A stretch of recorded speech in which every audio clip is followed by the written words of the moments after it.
ይሄ የራሳቸው ጭንቅላት የፈጠሩ የተሳሳተ አስተሳሰብ። እመቤታችን ቅድስት ድንግል ማርያምን በንጽህና አውቃታል። የሐሳብ ትንታ ሳይኖርባት አውቃታል።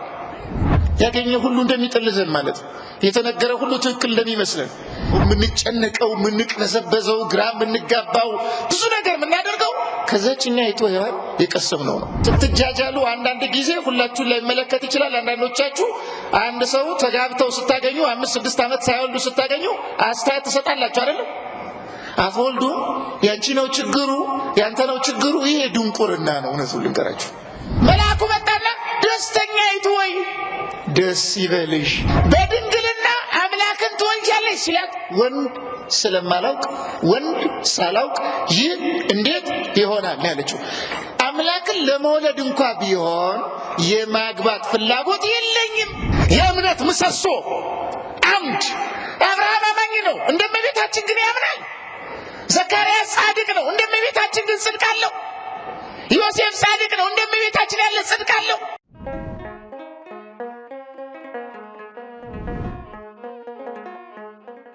በስመ አብ ወወልድ ወመንፈስ ቅዱስ አሐዱ አምላክ አሜን። ክቡር አባታችን መልአከ ምሕረት ቆሞስ አባ ጌዴዎን፣ ክቡራን አበው አይንተ እግዚአብሔር ካህናት፣ ሊቃውንተ ቤተ ክርስቲያን፣ መምህራን፣ በዚህ ያላችሁ አባቶች፣ እናቶች፣ እህቶች፣ ወንድሞች በልዑል እግዚአብሔር ሰላምታ እንደምን አመሻችሁ? እንደምን አመሻችሁ? አሜን። አምላካችን እግዚአብሔር በቸርነቱና በምሕረቱ ጠብቆ ለዚህ ዕለት ስላደረሰን ስሙ የተመሰገነ ይሁን። የምንማረው አሁን በተነበበው ግጥም ርዕስ ነው። የግጥሙን ርዕስ ታስታውሳላችሁ? ምንድን ነው የሚለው? በሉ በደንብ በሉ። በዚህ ርዕስ ነው የምንማረው። በእርግጥ ይህን በደንብ ልብ ሳልል ከአሁን በዚህ ወቅት ላይ እየተነሳ ካለ ጉዳይ ጋር አያይዤ አንዳንድ ነገሮችን ላነሳ ነበረ። ግን ደግሞ ዛሬ እመቤታችን ቅድስት ድንግል ማርያም ከተወደደ ልጇ ከጌታችንና ከአምላካችን ከመድኃኒታችን ከኢየሱስ ክርስቶስ ጋር የምናስብበት በዓል ስለሆነ ስለ እመቤታችን መማሩ አስፈላጊ ነው። እስኪ በሉት ርዕሱን በደንብ። በጣም ድምጻችሁ ለዘዝ ያለ ነው። በሉት። ይሄ እመቤታችን ቅድስት ድንግል ማርያም ያደረገችልንን ነገር በተመስጦ ሆነን እንድንመረምር የሚቀሰቅስ ርዕስ ነው እና እመቤታችን ቅድስት ድንግል ማርያምን ማሰብ፣ መለመን፣ መማፀን፣ መጠየቅ፣ ማክበር፣ ማግነን፣ ይህን ማድረግ ማለት ምንድን ነው? እመቤታችን ቅድስት ድንግል ማርያም ለእኛ ምንድን ናት? ስለ እሷ ስናስብ ምንድን ነው የምናስበው? የሚሉ ጉዳዮችን ለመቃኘት ነው የምንሞክረው። እንደምታውቁት እግዚአብሔር ሰውን የፍጥረት ሁሉ ርዕስ፣ አክሊል፣ ዘውድ አድርጎ ፈጥሮታል። ሌሎቹን ፍጥረታት በሙሉ እግዚአብሔር አምላክ የፈጠረው ለአዳም ነው። ለአዳም ለሰው ልጅ ነው።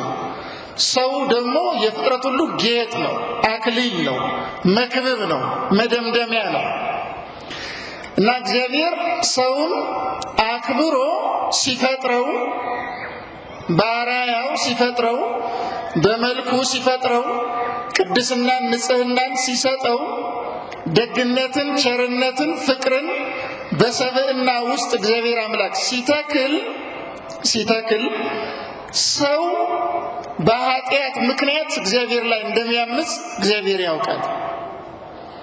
እግዚአብሔር አምላክ ከሰው ሚሻው ምንም ነገር ሳይኖር፣ የሚያገኘው ምንም ነገር ሳይኖር ሰውን ከፍ አድርጎታል፣ ልዕልናን ሰጥቶታል እና ያንን ልዕልና ሰጥቶ ቅድስናን ሰጥቶ የፈጠረውን ሰው በተሰጠው ንጽህናና ቅድስና እንዲቀጥል ያን እየጠበቀ እንዲጋደል የእግዚአብሔር ፈቃድ ነው። ግን አንድ ትእዛዝ ደግሞ ተከለለት። እግዚአብሔር አዳምን ለምን ፈጠረው ብለን ስንጠይቅ መልሱ ወዲህ ወዲያ በማያሰኝ መንገድ እግዚአብሔር የፈጠረው በቃላት ስለማይብራራ ፍቅር ነው። እግዚአብሔር ለምን ያኖረናል? ለምን ኃጢአት ስናደርግ ይቅር ይለናል? ለምን ጸጋውን ያድለናል? ለምን ክብሩን ይሰጠናል ብለን ስንጠይቅ መልሱ አሁንም ስለማይመረመር ፍቅር ነው። ስለ ፍቅሩ ይቅር ይለናል። ስለ ፍቅሩ ከፍ አድርጎ ፈጥሮናል። ስለ ፍቅሩ መልኩን ሰጥቶናል።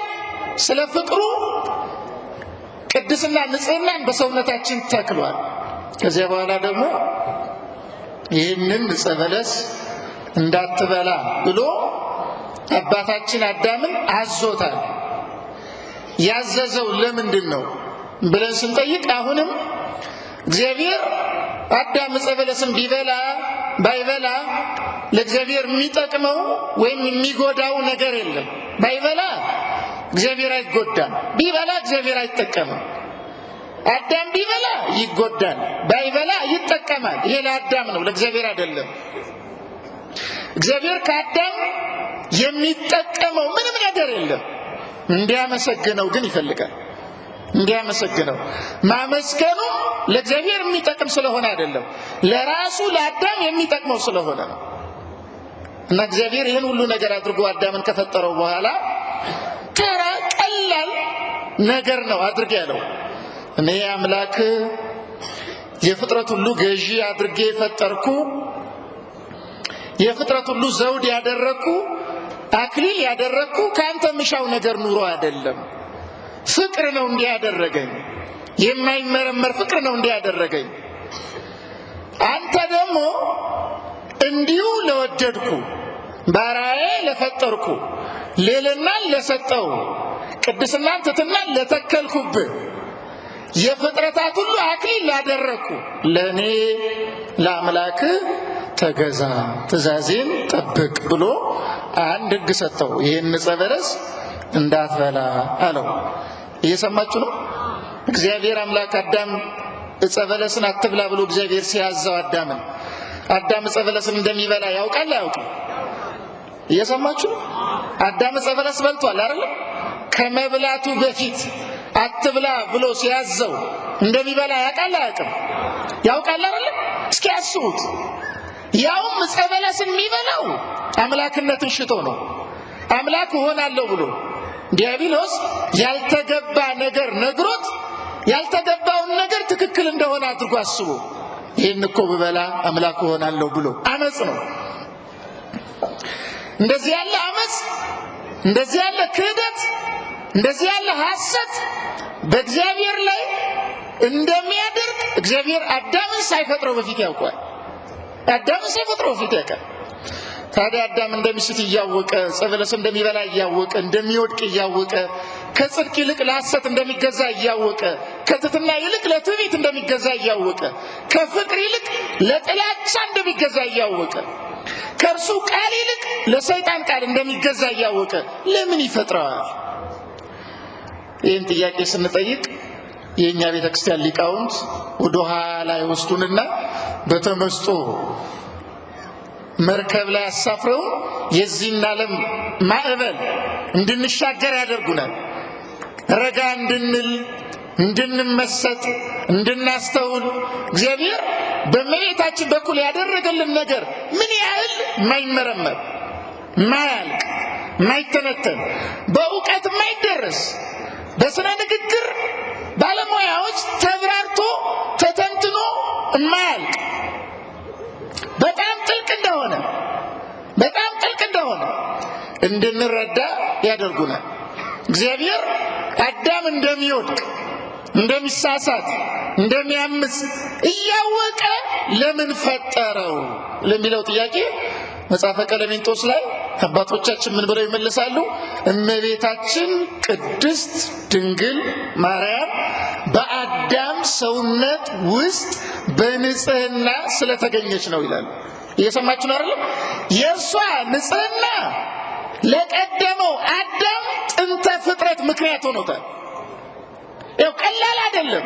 ይሄ ሎጂካል ሪዝኒንግ የሚባል ነገር አለ። የዚህ ዓለም ሰው በጣም አስቸጋሪ ነው። የዚህ ዓለም ሰው ያገኘ ሁሉ ስለሚጠልዘው አሁን ትሰማላችሁ መቼ ሰሞኑንም አህያም ካልበላው ፈረስም እያለ ያስቸግራል። ያገኘው ሁሉ ይነዳዋል ዝም ብሎ።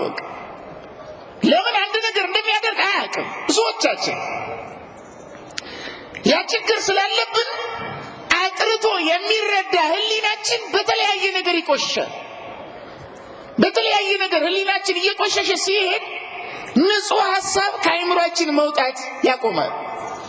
ስለዚህ የተሳሳተውን የማይጣፍጠውን የማይማርከውን ትክክል እንደሆነ የማድረግ እድላችን ደግሞ እየሰፋ ይሄዳል። እግዚአብሔር በቸርነቱ ክፉ ከማሰብ ሁላችንም ይጠብቀን እና እመቤታችን ናት ለአዳም መፈጠር ምክንያቷ ስንል በጣም ሲምፕል ትራክት የሆኑ ጠባብ አይምሮ ያላቸው ናረው ማይንድድ የሆኑ አካበዳችሁ፣ አጋነናችሁ፣ ማርያም አዳም ሳይፈጠር በፊት ነበረች እያላችሁ ነው፣ ስለዚህ አምላክ ናት እያላችሁ ነው። ይሄ የራሳቸው ጭንቅላት የፈጠረው የተሳሳተ አስተሳሰብ።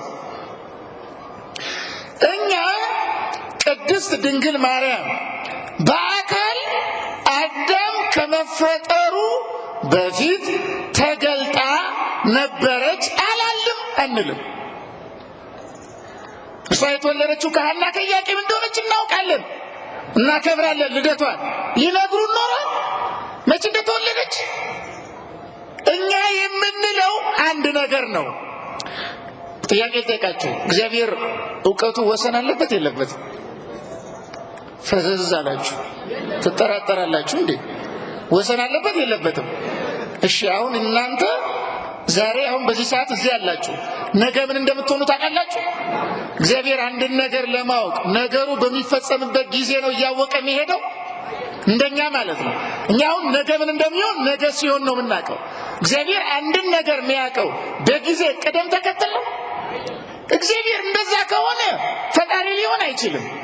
እግዚአብሔር ፈጣሪ ነው ብለን ካመን እውቀቱ ገደብ የለውም፣ ወሰን የለውም። እግዚአብሔር ስለዚህ ተመልከቱ፣ አዳምን ሳይፈጥር እመቤታችን ያውቃታል አያውቃትም? እማያውቃት ከሆነ ምንድነው የሚሆነው? እመቤታችን ንጽሕት መሆኗን ማወቅ የጀመረው ንጹሕ ሆና ስትገኝ ነው። ኋላ ከሐና ከኢያቄም ተወልዳ እንደማለት ነው የሚሆነው። ይሄ ደግሞ የእግዚአብሔርን እውቀት ማዛባት ነው የሚሆነው። እያለ ያለ ነው ለአዳም መፈጠር ምክንያት የሆነችው እመቤታችን ናት። አንቺ እኮ ማርያም ሆይ አንቺ እኮ ለቀደመው አዳም የመፈጠሩ ምክንያት ነሽ። በአዳም ሰውነት ውስጥ እንደ ነጭ ዕንቁ ታበሪ ነበረ። የአዳም የቆሸሸ የጎሰቆለ የረከሰ ከጸጋ የተራቆተ ማንነት ያላረፈብሽ እግዚአብሔር በህሊናው አስቀድሞ በተለየ መንገድ የሰራሽ። አዳም ሲወድቅ የቀጣው እግዚአብሔር ነው። ባህሪው እንዲጎሰቁል ያደረገው እግዚአብሔር ነው። ጸጋውን የገፈፈው እግዚአብሔር ነው። ሞትን ያሰለጠነበት እግዚአብሔር ነው። እመቤታችን ደግሞ በአዳም ሰውነት ውስጥ ንጹሕ ሆና በቅድስና በንጽህና እንድትኖር ያደረጋት እግዚአብሔር ነው። የእሷ ፈቃድ እንዳለ ሆኖ እግዚአብሔር ነው ያዘጋጃት። ሰው የሰራት ቤት አይደለችም እመቤታችን። ሰው በአሳብ ተስማምተው ተወያይተው ለአምላክ ማደሪያ ማን እናዘጋጅ? እግዚአብሔር ሰው ሆኖ አዳምን ማዳኑ የማይቀር መሆኑ የታወቀ ነው። ስለዚህ ማን እናዘጋጅ? አየለችን ይሆን አበበችን ይሆን አለሚቱን ይሆን ተብሎ ልክ እንደዚህ የዓለም ስርዓት ማጆሪቲ ሩል ማይኖሪቲ ራይት እንደሚባለው ልክ እንደዚያ የሰዎች ስብስብ ፊርማ ውይይት ዲስከሽን ውጤት አይደለችም እመቤታችን። እግዚአብሔር ያዘጋጃት የእግዚአብሔር ልዩ መቅደሱ ናት። ታዲያ የቀደመው አዳም እንዲፈጠር በአዳም ውስጥ እግዚአብሔር በሁሉ አዋቂነቱ እመቤታችን ቅድስት ድንግል ማርያምን በንጽህና አውቃታል። የሐሳብ ትንታ ሳይኖርባት አውቃታል። የንግግር ጥመት ሳይኖርባት አውቃታል።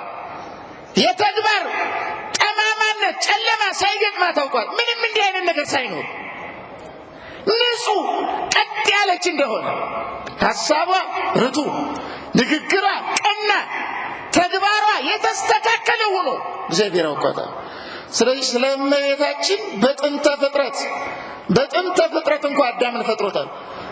አሁን ይሄ የበለጠ እንዲገባን ደግሞ በአዲስ ተፈጥሮ በአዲስ ኪዳን አካላዊ ቃል ከቅድስት ድንግል ማርያም ከስጋዋ ስጋ ከነፍሷ ነፍስ ነስቶ ስግው ሆኖ ቃል ከስጋ ጋር ተዋህዶ የቃል ገንዘብ ለስጋ እንቲያው ለቃል ኮነ ለስጋ ወንቲያው ለስጋ ኮነ ለቃል እንዳለ ቄርሎስ የስጋ ገንዘብ ለቃል የቃል ገንዘብ ለስጋ በተዋህዶ ቃል ከስጋ ተዋህዶ አንዱ ሆኖ የተገኘው ከቅድስት ድንግል ማርያም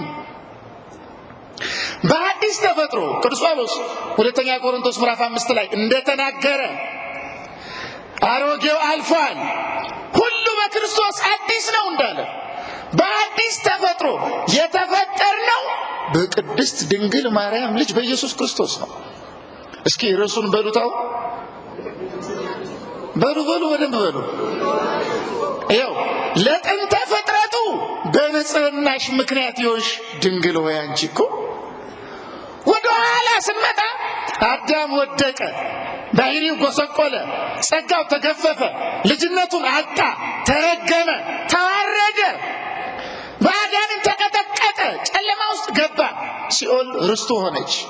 ያን ጊዜ ለአዳም አባታችን ለሔዋን እናታችን ለፍጥረት ሁሉ በጨለማ ውስጥ በድንግዝግዝ ውስጥ በፍርሃት ውስጥ በጭንቀት ውስጥ ግራ በመጋባት ውስጥ በዚህ ውስጥ በነበርን ጊዜ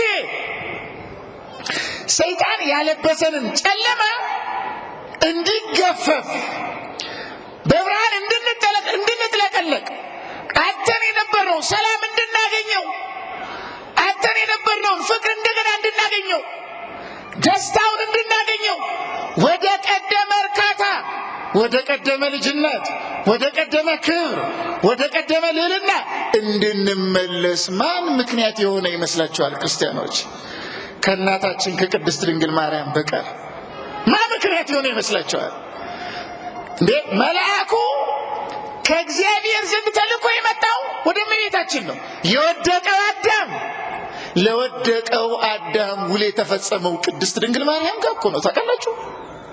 እርሷ ጋር መጣ መልአኩ። አዳም ወድቋል። የሚድነው ተስፋው በአንቺ በኩል ነው የሚሆነው። ስለዚህ ትወልጃለሽ፣ እነሆ ወንድ ልጅን ትጸንሻለሽ፣ እርሱም የልዑል እግዚአብሔር ልጅ ይባላል ብሎ የእግዚአብሔር መልአክ ቅዱስ ገብርኤል ከእግዚአብሔር ዘንድ ተልኮ ዓለምን ወክላ ቅድስት ድንግል ማርያም ቁማ ለአዳምና ለአዳም ልጆች በሙሉ ከመልአኩ ጋር ትነጋገር ነበረ። ቅዱስ ያዕቆብ ዘስሩግ እንደተናገረው ሰማያውያን ኃይላትን ወክሎ ቅዱስ ገብርኤል ምድራውያንን ወክላ በሞገስ በክብር በንጽህና ከፍ ያለች ክብሯ ከመላእክት የበለጠ ንጽህናዋ በቃላት ማይብራራ ቅድስት ድንግል ማርያም እኛን ወክላ የወደቀ አዳም ወድቆ የተንኮታኮተውን አዳምን ወክላ እመቤታችን ከመላኩ ጋር ንግግር ጀመረች። የቀደመችው ያን ጥንቃቄ አልነበራትም። ጥንቃቄ በጣም ቸልተኛ ዝም ብላ ነው የምትነዳ። እንደዚህ ዘመን ሰው ያገኘ ሁሉ እንደሚጠልዘን ማለት የተነገረ ሁሉ ትክክል እንደሚመስለን አሳማኝ የመሰለን ነገር ሁሉ የመቀበል ፍላጎታችን በጣም ከፍ እንደሚለው ልክ እንደዚህ የቀደመችው ሔዋን ጋር መጣ ዲያብሎስ። ሔዋን ንግሥተ ሰማይ ወምድር ሲላት ልቧ ክጅል ብድግ አለባት። ለካስ የምድርና የሰማይ ንግሥት ሆኜ ኖሯል አለቻቸው ሔዋን። ያልሆነችውን እንደሆነች ተደርጎ ሲነገራት አክሰፕት አደረገች፣ ተቀበለች። ያንን ይህ በጣም አሳዛኝ ነው። ሳትመረምር ሳትረጋጋ ሳትፈትሽ ሳትጠነቀቅ የዲያብሎስን ቃል ተቀብላ ለዓለም እሳትን አወረደች፣ መዓትን አወረደች፣ ጨለማን አወረደች፣ ፍርሃትን አወረደች፣ ጭንቀትን አወረደች። አሁን የምንጨነቀው የምንቅበዘበዘው ግራ የምንጋባው ብዙ ነገር የምናደርገው ከዛችኛይቱ ሔዋን የቀሰምነው ነው። ከዛችኛይቱ ያችኛይቱ የመጣው ወደ እሷ ጋር ዲያብሎስ ነው እና ጁስቲን ማርቲር የተባለ የሁለተኛው መቶ ክፍለ ዘመን ሰማዕት በሰማዕትነት ያረፈ አፖሎጂስት ነው። የቤተ ክርስቲያን ጠበቃ ነው። ዲያሎግ እና በሚለው መጽሐፍ ላይ በጣም አስገራሚ ነገር ስለእመቤታችን ይናገራል። በቀደመችው ሔዋን ምክንያት የሴትነት ክብር የሰውነት ክብር ታሰረ ይላል። ያችኛይቱ ሰውነት እንዲዋረድ ያደረገችው ባለማመኗ ምክንያት ነው። ባለመታዘዟና ባለማመኗ ምክንያት ያችኛይቱ ወደ ዓለም በዛችኛ በቀደመችው ሔዋን ምክንያት አለመታዘዝ አለማመን ገብቷል። አሁን ተገለበጠና ነገር በዚያችኛይቱ ሔዋን በቀደመችው ምክንያት የታሰረው የተያዘው የሰውነት ክብር የተፈታው በቅድስት ድንግል ማርያም እምነት ምክንያት ነው ይላል እኮ። ያደመጣችሁ አይደል? የታሰረ ሰብዕና፣ የተዋረደ ማንነት፣ የጎሰቆለ ሰውነት የተፈታው በቅድስት ድንግል ማርያም ምክንያትነት ነው። ይሄ በጣም አስገራሚ ነገር ነው። ስለዚህ ተመልከቱ፣ መልአኩ እቺ ክብርት በእምነቷ የተመሰከረላት ቅድስት ድንግል ማርያም ጋር ነው የመጣው። ዘካርያስ ጋር ሄዷል። ይሄ መልአክ ዘካርያስን ባበሰረው ጊዜ ቀላል ነገር ነው የነገረው። ቀላል ነገር ከእርሱ ቀድሞ የሆነ የተደረገ የተፈጸመ ነገር ነገረው። ሚስት ኤልሳቤጥ ትጸንሳለች አለው። እየሰማችሁ ነው አይደል? ዘካርያስ ዘሩ መጥቷል፣ ኤልሳቤጥ ደሟ ቆርጧል፣ የመውለጃ ጊዜያቸው አልፏል። ግን ማይጸንን የሚከፍትና የሚዘጋ ማን ነው? መልሱ፣ ማን ነው? ልጅ የሚሰጥ ማን ነው? ስትጃጃሉ አንዳንድ ጊዜ ሁላችሁን ላይ መለከት ይችላል። አንዳንዶቻችሁ አንድ ሰው ተጋብተው ስታገኙ 5-6 ዓመት ሳይወልዱ ስታገኙ አስተያየት ትሰጣላችሁ አይደል? አትወልዱ፣ ያንቺ ነው ችግሩ፣ ያንተ ነው ችግሩ። ይሄ ድንቁርና ነው። እውነቱን ልንገራችሁ፣ ምን አገባችሁ እናንተ? ልጅ የሚሰጥ እግዚአብሔር ከፈለገ ይሰጣል። ይሄው አብርሃም እኮ ቃል ገብቶ ዘርን እንደ ሰማይ ከዋክብት እንደ ምድር አሸዋ አበዛልሃለሁ እግዚአብሔር አብርሃምን ብሎታል አላለው? መልሱ፣ ብሎታል አላለው? 25 ዓመት ነው ያቆየው። ታውቃላችሁ? ቃል ከገባ በኋላ የአብርሃም ዘር መጥቶ የሳራ ደም ቆርጦ የመውለጃ ጊዜያቸው ካለፈ በኋላ ይስሐቅን አበቀለላቸው። ይስሐቅ ምን ማለት ነው? ይሄ ማለት እግዚአብሔር በሰዎች ፍትወት የማይገኝ ልጅ ሊሰጣችሁ ይችላል። አሁን ይስሐቅ የአብርሃምና የሳራ ግንኙነት ውጤት ብቻ አይደለም። እነሱ መውለጃ ጊዜያቸው አልፏል ጊዜያቸው። እግዚአብሔር ነው ይስሐቅ እንዲገኝ ያደረገው። የእግዚአብሔር ስራ ምን ያህል ከፍ ያለ እንደሆነ እንድንረዳ ነው። ዘካርያስም አማኝ ነው፣ ጻድቅ ነው በእግዚአብሔር ፊት። ኤልሳቤጥም አማኝ ናት፣ ጻድቅ ናት። ታዲያ የአብርሃምን ታሪክ የሚተረጉም ዘካርያስ ሊቀ ካህናት ሆኖ በቤተ መቅደስ መስዋዕት እየሰዋ እያለ የእግዚአብሔር መልአክ ተገለጠና እነሆ ሚስት ኤልሳቤጥ ትጸንሳለች አለው።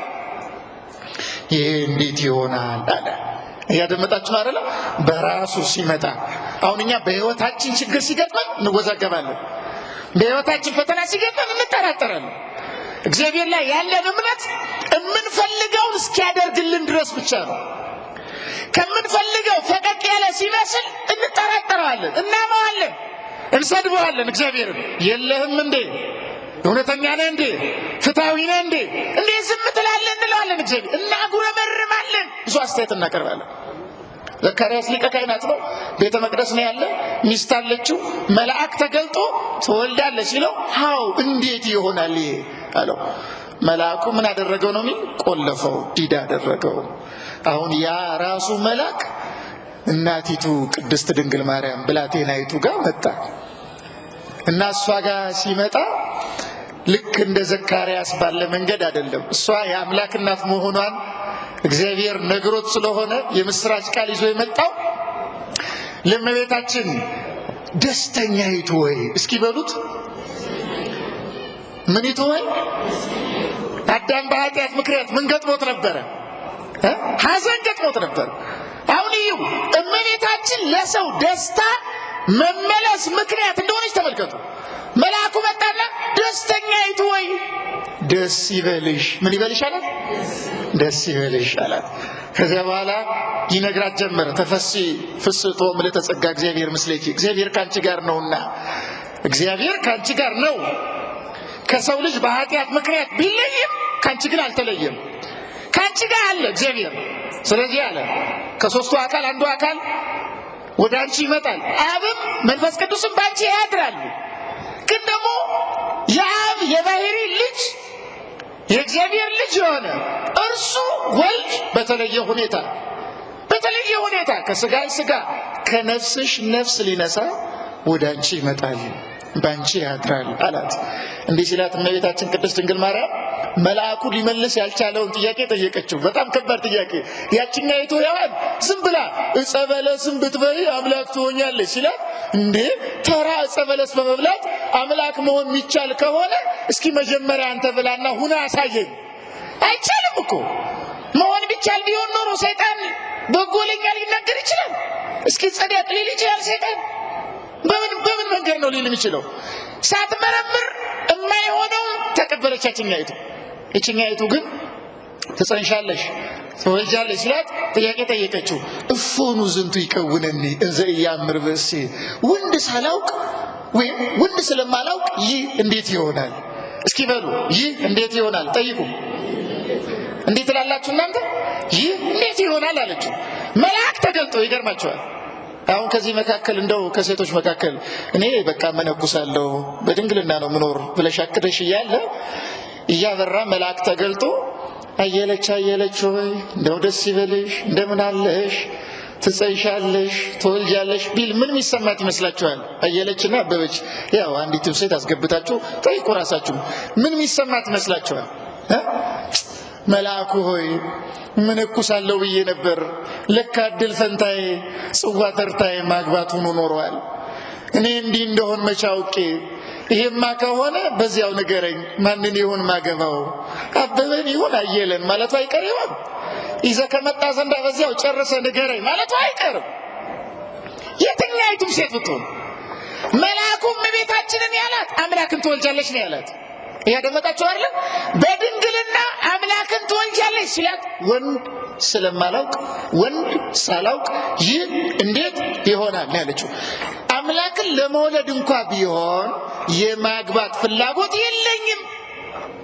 ሳያገቡ መውለድ ይቻል ይሆን? ተችሎ ይሆን? ከዚህ ቀደም አብነት ይኖር ይሆን? ታመጣ ይሆን ምሳሌ? መልአኩ ቅዱስ ገብርኤል ምን መልስ ያምጣ? ንጽሕቱ ቅድስት ድንግል ማርያም ስትረታው ማለት ነው። ሂዶ ኤልሳቤጥን አመጣ። ኤልሳቤጥ እኮ ከጸነሰ 6 ወር ሞልቷታል አላት። እንዴ እሷማ ቤቷ ዘካርያስ አለላት። የምትወልደው ፍጡር ዮሐንስን ነው፣ የምትወልደው ከዘካርያስ ነው። እኔን እያልክ ያለው ግን የተለየ ነው። ያለ ዘራ ብእሲ ያለ ወንድ ማለት አንደኛ አስደናቂ ነገር ነው። ሌላው ደግሞ አስገራሚ አምላክ ተወልዶ አያውቅም፣ አምላክ ይወለዳል እያልክ ነው። የዚህ አብነት ከወዴት አለ አለችው። ከወዴት አለ? መልአኩን መረመረችው። መልአኩን ወዴት ነው የወሰዳት? ድንግል ሆይ በተመስጦ ወደ አንድን እምነት እንሂድ ይመስላል አገላለጹ። ወሰዳትና ለመሆኑ ለእግዚአብሔር የሚሳነው ነገር አለን አላት። እየሰማችሁ ነው አይደለም? ለእግዚአብሔር የሚሳነው ነገር አለ? መልሶ አለ? የለም። እመቤታችን ምን አለች? የለም አለች። እንደ ቃል ይደረግልኝ። ይኸው እምነት፣ የእምነት ዘንባባ ምን ይንበላት በእውነት የእምነት ምሰሶ አምድ። አብርሃም አማኝ ነው፣ እንደ እመቤታችን ግን ያምናል። ዘካርያስ ጻድቅ ነው፣ እንደ እመቤታችን ግን ጽድቅ አለው። ዮሴፍ ጻድቅ ነው፣ እንደ እመቤታችን ያለ ጽድቅ አለው። እምነት እስከሆነ እምነት ሊቃውንት አቤል የእምነት ትምህርት ቤት ነው ብለዋል። ቃየል የሪዝኒንግ የእውቀት ትምህርት ቤት ነው ብለዋል። እኔ ግን እመቤታችን የእምነት ትምህርት ቤት ናት እላለሁ። የምን ትምህርት ቤት ናት እመቤታችን? እስኪ መልሱ። የምን ትምህርት ቤት ናት? በድንግልና ለመውለድ አምላክን ለመውለድ። ድንግል ሆይ አንቺ እኮ እምነትሽ እንዴት ያለ ድንቅ ነው! እንዴት ያለ አስገራሚ ነው! እግዚአብሔር ሲነሳ የምትጠራጠረው ነገር የለም። እግዚአብሔርማ ከሆነ ያለችው አያችሁ። በድንግልና ጸንሳለሁ፣ በድንግልና አምላክን እወልዳለሁ። እሱ ካህሌ ሁሉ እንደሆነ አውቃለሁ አምናለሁምና አያችሁ ወዴት እየወሰደችን ነው? በህይወት መከራ ሲገጥም፣ ችግር ሲገጥም፣ ረሃብ ሲገጥም፣ ስደት ሲገጥም፣ ይሄን ሲገጥም አትጠራጠር። የማይታመነውን አስጨናቂ ከባድ ነገር እኮ እመቤታችን ቅድስት ድንግል ማርያም ተቀበላለች። ታዲያ ድንግል ሆይ አንቺ እኮ የእምነት ትምህርት ቤት ነሽ ምትላት ከሆነ ለምንድን ነው በመከራና በፈተና ጊዜ እግዚአብሔርን የምትጠራጠረው? እሷ መች ተጠራጠረችው? እንደገና አስቡ፣ አምላክን ወልዳ። እስኪ አስቡ፣ በጣም እንድትጠይቁ ፈልጋለሁ ይሄንን። አምላክን በከብቶች በረት ወልዳ። አሁን በእውነት እንደው አምላክን ለመውለድ የበቃች ሴት ብትኖር በከብቶች በረት ነው የምትወልጂ ብትባል ደስ ይላት ይሆን? አምላክማ ከሆነ እንደው ለሱ ይሄ እኮ አይመጥነውም፣ ቤተ መንግስት ይሁን እንጂ ዩ አር ኖት ፌር፣ አንተ ፍትሃዊ አይደለም እንዴ? ንጉሥ ስትሆን ኖሮ በከብት በረት የመወለድ ፍላጎት አለ? እነዚህን በላቸውና እኔ በቤተ መንግስት ልውለድ ልትል ትችላለች ሴቲቱ። እመቤታችን እንዲህ አላለችም። አምላክን ነው አዎ እሺ ብላ ተቀበለች። የምትወልጂው በከብቶች በረት ነው አልተጠራጠረችም። እንዴት አምላክ በከብቶች በረት ይወለዳል አላለችም። ምስጢሩን ትረዳዋለች። በከብት በረት የተወለደ ለማን ይመስላችኋል? በአስተሳሰባችንና ባረዳዳችን እንደ ከብቶች እንደ እንስሳ የሆነውን እኛን ከሆንበት ሁኔታ ሊያነቃ ወደ ቀደመ ሰብዕና ሊመልሰን የሰውነት ምልክት የሆነችውን ይዞ የወረድንበት ቦታ ወረደ። እንደ እንስሳ ሆነን ነበረ። የሰውነት ምልክት ማርያምን ይዞ የወረድንበት ጋር ወረደ። ይገርማል በጣም በከብት በረት መውለድ። ይሄን እያደነቅን እያለ ደግሞ ሕፃን ልጇን ወልዳ በእጇ ታቅፋ ሳለ ጨካኝ አረመኔ በኃጢአት የሰለጠነ የኃጢአት ቀበሮ ቡችላ፣ በእውነቱ ይሄ ስድብ አይደለም፣ ይገባዋል እሱ ለዚያ ለሄሮድስ። እና ይሄ ባህሪዋ ያላደፈ የእግዚአብሔር መቅደስ የሆነችው ከማይነቅስ እንጨት የተሰራች ሰብዕና የማይነቅስ ንቅዘተ ሥጋ ወነፍስ ያልገጠማት የኃጢአት ትንታ የሌለባት ቅዱስ ኤፍሬም ሶርያዊ ማርያም ሆይ አንቺ ምንም ነውር ምንም ነቅ የለብሽም ይላል። እየሰማችሁ አይደለም? ምንም ነውር ምንም ነቅ የለብሽም ይላል። ጻዕዳ ነሽ ይላታል። እሱ ብቻ አይደለም፣ ይደነቃል፣ ይደመማል። ቅዱስ ኤፍሬምማ ማይለው የለም። እየተመሰጠ ይሄድና እንደዚህ ማለት ይጀምራል። በገናዬ ሆይ ይላል። እየሰማችሁ አይደለም? በገናዬ ሆይ እስኪ ተነስ፣ ተነቃቃ፣ የአምላክን እናት ለማመስገን ተነስ ይለዋል። አሁን በገና ግዕዛን አለው። አሁን በገና ይሰማል። አሁን በገና ይናገራል። ግን ምን መሰላችሁ? ተመስጦና ተደሞና ነገረ እግዚአብሔር ከሆነ ነገረ ማርያም ከሆነ የማይናገረው ሊናገር ይችላል። በገናውን ያናግር ጀምሯል ቅዱስ ኤፍሬም ሶርያዊ። እመቤታችንን ባያት ጊዜ በእርሷ በር በኩል ይገባና ፍጥረቱን ሁሉ ያናግራል። ይገርማቸዋል እና ያከብራል፣ ያመሰግናታል እመቤታችን ቅድስት ድንግል ማርያም። ታዲያ አስቡ፣ ይቺን ንጹሕ ምንም ነውር ምንም ነቀፋ የሌለባትን ባህሪዋ ንጹሕ የሆነ ለእግዚአብሔር ማደሪያነት ራሷን ያዘጋጀች በሰው እጅ ያልተሰራች ንጹሕ መቅደሷን የእግዚአብሔር ማደሪያው እንደ ሄሮድስ ያለ የኃጢአት አባራሪ የጥርጣሬ ትምህርት ቤት የጥላቻ የቂም የጭካኔ ወላጅ እንደ ሄሮድስ ያለ ሰው እመቤታችን ቅድስት ድንግል ማርያምን አሳደዳት ከልጇ ጋር የሚለውን መስማት አያስገርማችሁ? አስባችሁ ግን ታውቃላችሁ? ይህን ረጋ ብላችሁ በቅጥነተ ሕሊና ሁናችሁ ትመረምራላችሁ? ግን እንዴት ቢሆን ነው? እንዴት ያለ አስገራሚ ነው! ድንግል ሆይ ግን አንቺ፣ ድንግል ሆይ ግን አንቺ እንዴት ያለሽ ድንቅ ነሽ! እንዴት ያለ የማይገኝ ሐሳብ ነው ያለሽ! አምላክን በእጅሽ ታቀፈሽ ሳለ የፍጥረታት ሁሉ መጋቢን በእጅሽ ታቀፈሽው ሳለ እስኪ አስቡት። ይገርመኛል እኮ በእውነት የደጋግ ሰዎች ጸሎት፣ የደጋግ ሰዎች ፍላጎት ሁልጊዜም ቢሆን የሚጠሏቸውን ሰዎች እግዚአብሔር ይቅር እንዲላቸው የሚጠሏቸውን ሰዎች መውደድ ነው የደጋግ ሰዎች ስራቸው። ታውቃላችሁ? እውነተኛ አማኞች እንደዚህ ናቸው። እመቤታችን ሄሮድስን ትወደው ነበረ። ብትጠላውማ አንድ ቃል መናገር በቂዋ ነበርኮ። ልጄ ሆይ ከስጋዬ ስጋ በነሳ ጊዜ በማይጸኔ 9 ወር ከ5 ቀን በቆየ ጊዜ በከብቶች በረት በወለድኩ ጊዜ የተሰማኝን ያውቃለሁ። አንተ አምላክ እንደሆንክ ያውቃለሁ። ታዲያ ይሄ ሄሮድስ ቀበሮ ሊያሳድደኝ ሲል ዝም ትላለህን? አትቀስፈውምን ማለት ትችላለች አትችልም? እስኪ መልሱ። ትችላለች አትችልም? ቀሰፈው ብትል እግዚአብሔር ምን ይላት ይሆን? አልሰማሽም ይላት ይሆን? ይላት ይሆን ወይ? መልሱ እንጂ ይላት ይሆን አይልም። ግን ትላለች እመቤታችን እንደዚህ አትልም። ለኃጥአን ምትራራ እንደሆን ታውቃላችሁ። እመቤታችን ፍጽምት እኮ ንጽሕት ርሪተ ሕሊና ምንላት እኮ ከዚህ የተነሳ ሄሮድስ ሊያሳድዳት ይገርማል እኮ። መልአኩ ተገለጠና ለዮሴፍ በሕልም ምንድን ነው ያለው? ሕፃኑንና እናቱን ይዘህ ምን በል ሽሽ። ለምን ሲባል ሄሮድስ ሕፃኑን ሊገለው መልሱ እንጂ ምን ሊለው ይፈልጋል? አሁን እናንተ ምን ይሰማችኋል? በእውነት ይሄን ስትሰሙ አትደነቁም? አትገረሙም? አሁን ሄሮድስ እግዚአብሔር የሆነ አምላክ የሆነ ክርስቶስን መግደል ይችላል? ማጥፋት ይችላል? ግን ደግሞ መልአኩ ተገልጦ ለምን እሺ ይሄ ዮሴፍ እንዲህ ማለት ይችል ነበረ። መልአኩ ሆይ ታውቃለህ፣ አሁን እሷን ይዤ ብሄድ መከራ በጣም ይጸናባታል። ልጇም ገና ሕፃን ነው። አንተ ደግሞ መልአክ ነህ፣ ኃይል አለ፣ መቅሰፍ ትችላለህ። ለምንድን ነው ሄሮድስን ድምጥማጡን ማታጠፈው አላለም። መልአኩ ተገለጠና ይዘህ ሲለው እሺ ነው። ያለ ምንም ጥርጥር የመልአኩን ቃል አምኖ መቀበል ነው።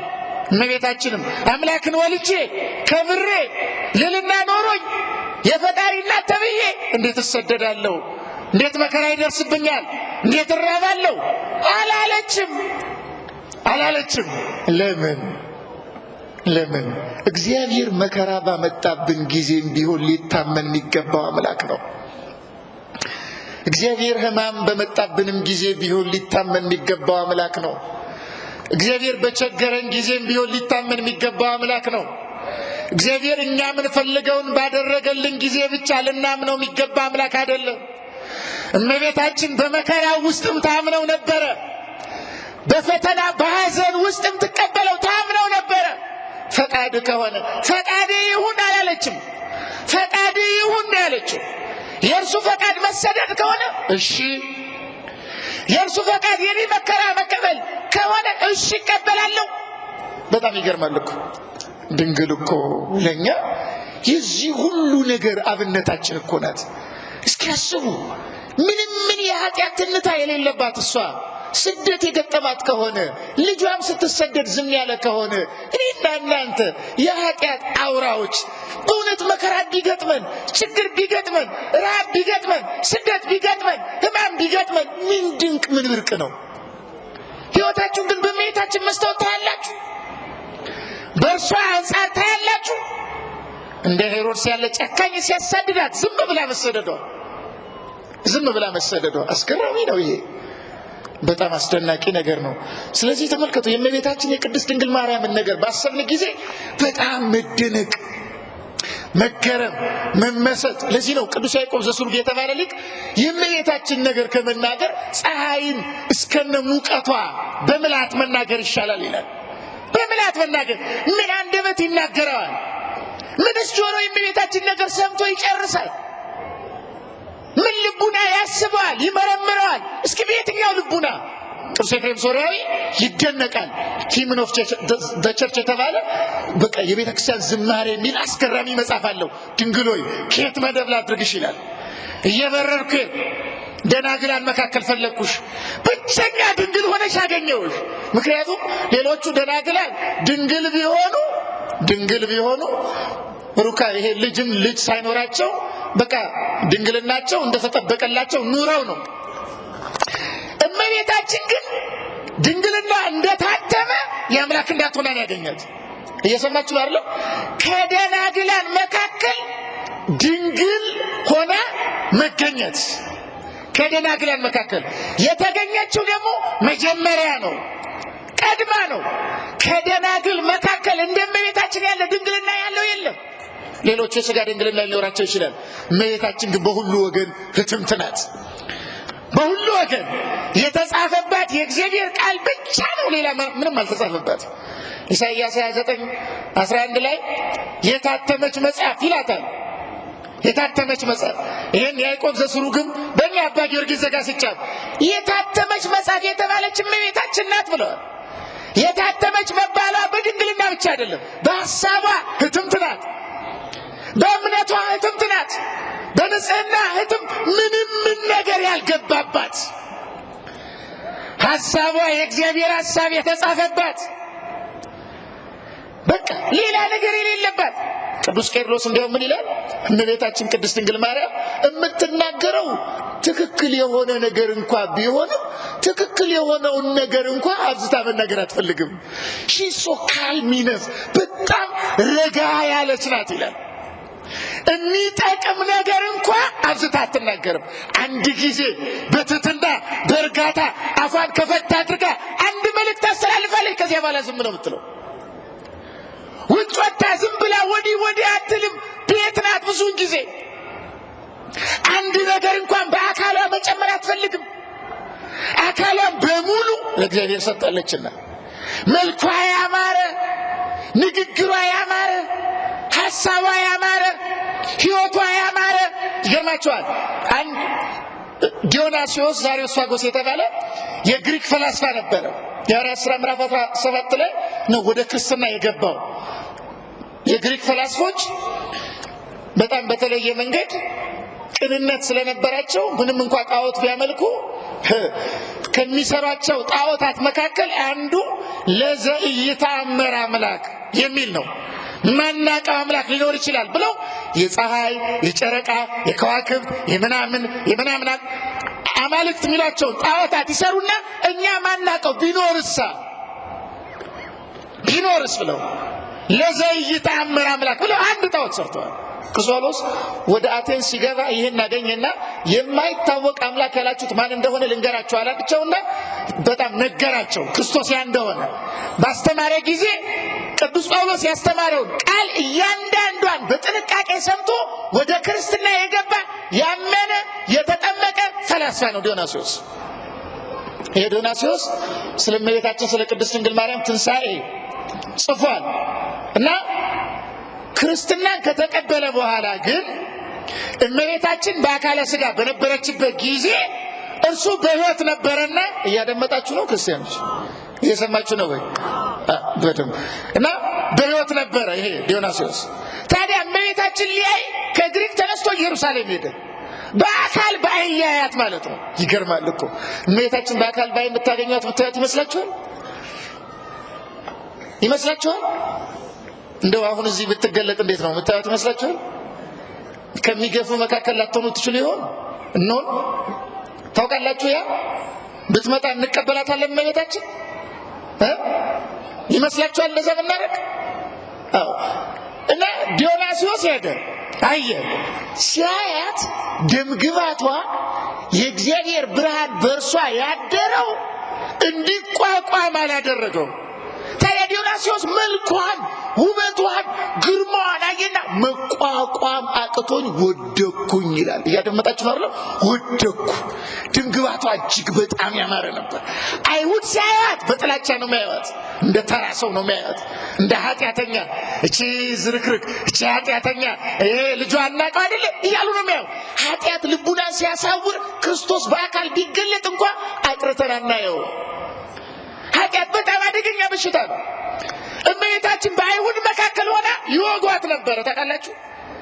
ይነቅፏት ነበረ፣ ይሰድቧት ነበረ፣ ይተቿት ነበረ፣ በጣም ብዙ ይናገሩ ነበር። ክርስቶስም ላይ እንደዚሁ። እሷ ግን ሁለመኗ ያማረ፣ ሁለመኗ ንጹሕ የከበረ የክርስትና መስታወት፣ ክርስትና ምን መምሰል እንዳለበት፣ አንድ ክርስቲያን እንዴት መሆን እንዳለበት በትክክል ያሳየች፣ በሕይወት የገለጠች ቤተ ክርስቲያን ማናት ትለኝ እንደሆነ ይላል ቅዱስ ኤፍሬም ሶርያዊ። የእመቤታችን ጉዳይ ቢደንቀው ቤተ ክርስቲያን ማናት ትለኝ እንደሆነ ማርያም ይቿትና እልሃለሁ። ማርያምና ቤተ ክርስቲያን አንድ ናቸው።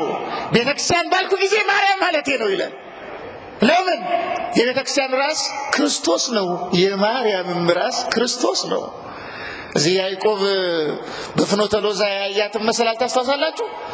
መሰላል ከምድር እስከ ሰማይ ድረስ ተተክሎ ብዙ ምስጢርና ትርጓሜ ያለው ያ ግን ከምድር እስከ ሰማይ ድረስ ሊደርስ የሚችል መሰላል የለም በዚህ ዓለም።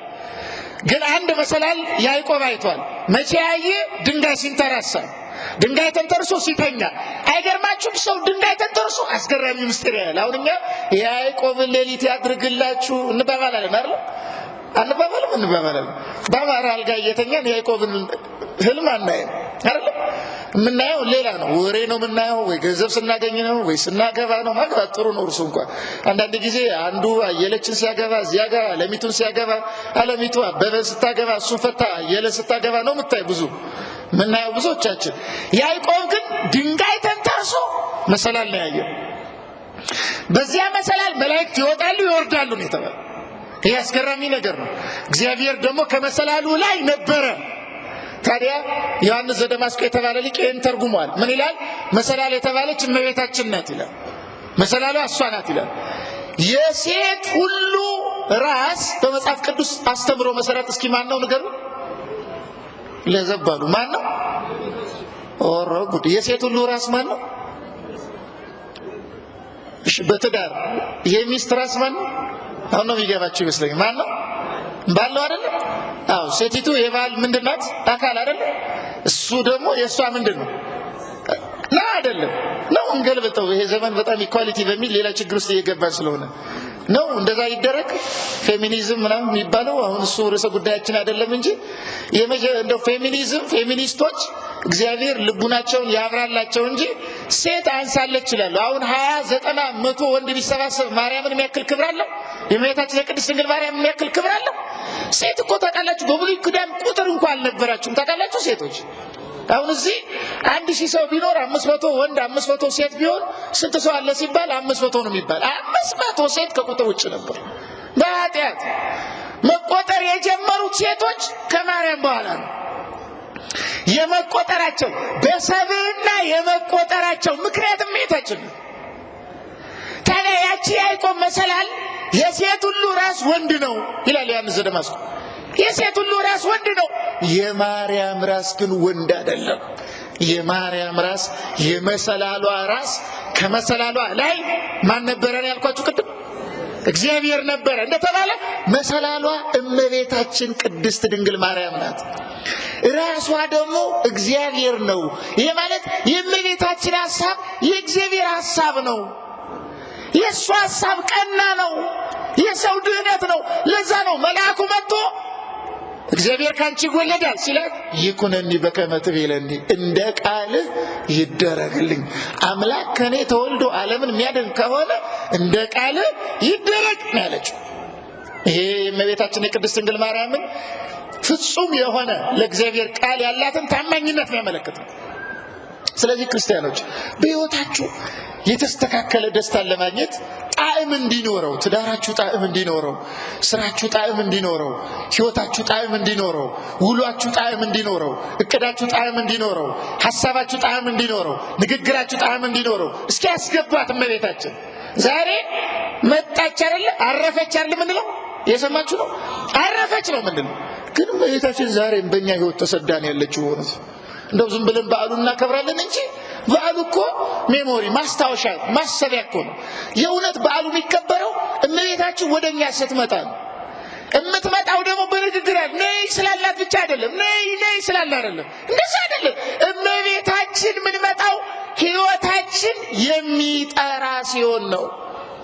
የሚጠራ ሲሆን የእመቤታችን ህይወት የምንድነው? የትህትና ህይወት፣ የንጽህና ህይወት፣ የድንግልና ህይወት፣ የእምነት ህይወት፣ የቅድስና ህይወት። በኃጢአት እየተዝረከረክን ከሁሉም ጋር እየተመቻመችን ከሁሉም ጋር እየተግባባን እየተዳቀልን በእውነት ይህ በመጽሐፍ ትዝ ይላችኋል። እዚህ ኦሪት ዘዳግም ምዕራፍ 22 ቁጥር 10 ላይ በሬውን ከአህያ ጋር ጠምደህ አትረስ ይላል። እየሰማችሁ ነው?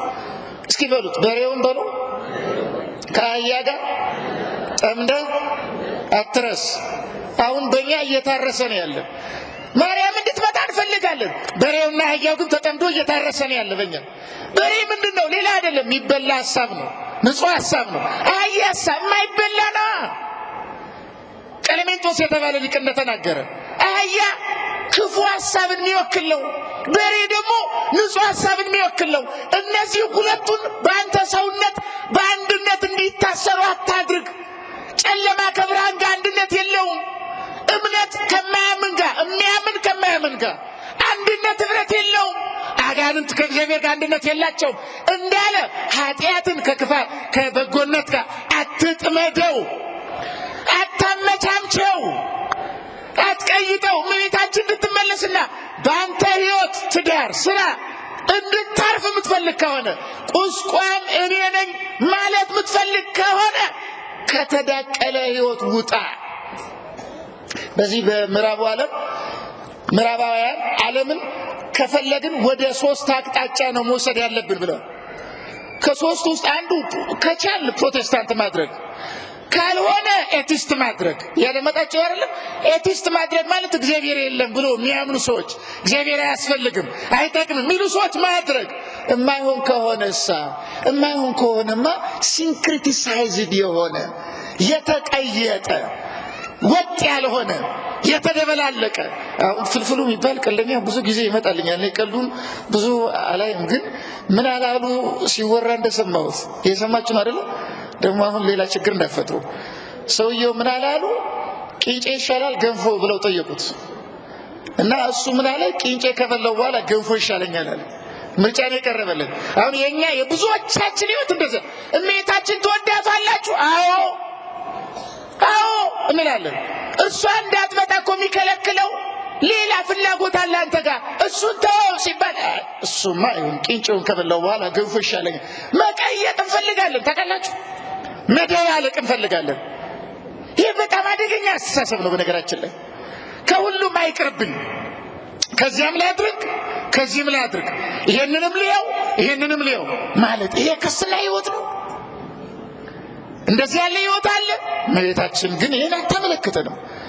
እመቤታችን ሐሳቧ ቀጥ ያለ ነው፣ ንግግሯ ቀጥ ያለ ነው፣ ህይወቷ ቀጥ ያለ ነው፣ እምነቷ ቀጥ ያለ ነው። እግዚአብሔርን ብቻ ወዲህ አትል፣ አታጋድል፣ አታዳላ። እግዚአብሔርን ብቻ። ሰው እግዚአብሔርን የእውነት የሚወደው ከሆነ ሁሉን ሰው ይወዳል። ማንንም ሰው አይንቅም፣ ማንንም ሰው አይሰድብም፣ ማንንም ሰው ዝቅ አያደርግም፣ ከማንም በላይ ራሱን ከፍ አያደርግም፣ ራሱን የበለጠ ዝቅ ነው የሚያደርግ። በጣም እኮ ይገርማል። ወሮስ እመቤታችን ቅድስት ድንግል ሆይ አንቺ እኮ የቅድስና ህይወት ምን እንደሆነ መስታወት እኮ ነሽ። ድንግል ሆይ አንቺ እኮ መከራ ሲቀበሉ ሳይሰቀቁ መከራ መቀበል ምን እንደሆነ ያሳየሽኝ አንቺ እኮ ነሽ።